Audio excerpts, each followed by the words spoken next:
Hi everyone, it's Sigana Girl, and I'm here to talk to you very quickly about the Wild Unknown Tarot.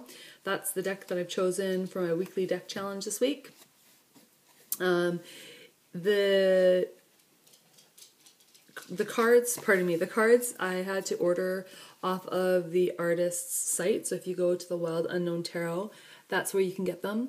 Okay, so I direct ordered from the artist, which I'm kind of enjoying doing that actually. It, I don't know, connects me, I feel like, to the people who are producing the work, which is kind of cool. So there's the front of the box. There's the back. It's quite a sturdy box. I like containers, and so I like it when I've got something cool to keep my cards in. I don't always keep my cards in a bag. Sometimes I like to keep them in their original container. So I quite like it. One of the things, all of the lines are all hand drawn. So I thought that's kind of neat. It kind of gives it a neat look. Okay, there's a little greeting on the inside of the box. Hopefully you can see that. I'm not going to read it out. Okay, so it's your standard 78 cards. It does not come with a little white book. What you get is this little folded piece of paper. It talks about each of the suits in the corners, and it talks about the major arcana in the center. So some of the key points of what the suits represent. Okay, and then how the major arcana differs from the minors. On the back, on 1/3 of the page, you've got keywords for all of the cards in the major arcana. And then on the other 2/3, you've got major keywords for each of the suits. At the time, I don't know what I was thinking, but there is a separate book that you can order to go with this deck, and I, for whatever reason, didn't order it. I have since ordered it, and I'm hoping that I will get it before I'm done working with the deck, so hopefully I can show this to you at the end of the week when I review some of the key points that came up in the readings. So the backs of the cards I quite like. It's the same as the inside of the deck. The deck is mostly black and white with some splashes of color. It's a very natural or nature-oriented deck with there being all animals and no human figures on the cards, which for me again is new and different. Okay, it's a pretty standard size card, about the same as the other decks I reviewed. I like the finish that they given. It's a matte finish. It's a little bit thicker than regular cards, so it is a better card stock, but I have been shuffling with it and it actually does shuffle quite well, so I'm pretty happy with that.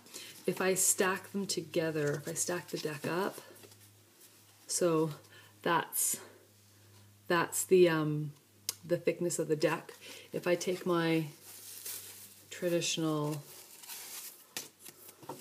Rider-Waite and I hold them side by side, if I can do this. So not too different, maybe a little bit thicker, but not much. I really like the card quality though. Yeah, I pulled out some favorites to show you, and now I've stacked them all together. All right. So again, my favorite card is the Temperance card, so that's the first card I look to. I haven't done a lot of research with the deck, so I'm not really on top of all the symbology, but you know, I will start exploring that a little bit more as I move through my readings this week. So here's the Temperance card. I like it. I like the heron. It's a beautiful animal. I like the water and the fire, the coming together of the two different elements, the combining, the idea of mixing. Very simple. But I think that if I were to take some time to investigate a little bit more about the magic around the heron, I probably will get even more meaning. But I quite like that card. So just a few other cards that I like. The Empress card. So again, you can see black and white, but I love the color. Lots of trees. The Moon. Sometimes the borders are colored and sometimes they're not. The High Priestess. Love that tiger. The Ace of Pentacles. Ace of Pentacles is getting to be more and more of my favorite card. I really am enjoying the different renditions of the Ace. So there's that. This is the Nine of Wands. The Chariot. Again, super pretty. Judgment. I really am enjoying this card, just looking at it. I quite like the contrast, the black and the white. The Nine of Pentacles. The Tower. Again, no depictions of any sort of human form. It's all animals in nature. I love this one. The Tortoise. I love the concentric designs on his shell. Strength. So you get to see a little bit of the the Rider-Waite-Smith symbology with the lion and the infinity symbol. The Wheel of Fortune, which I quite like. The Daughter of Swords. I love in the Suit of Swords, the court cards, they're all a different species of owl, and I just love that. I think it's brilliant and just beautiful. And then really drawn to this card, the Six of Wands. I think I posted this on my card of the day.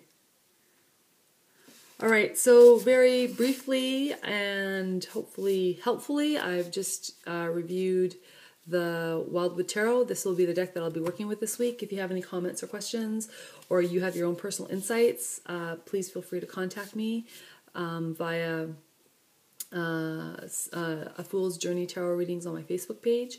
That would be fantastic. And otherwise, you guys have a wonderful rest of your week. Many blessings, and I look forward to sharing with you my insights on the deck on Sunday. All right, have a fabulous week. Ciao.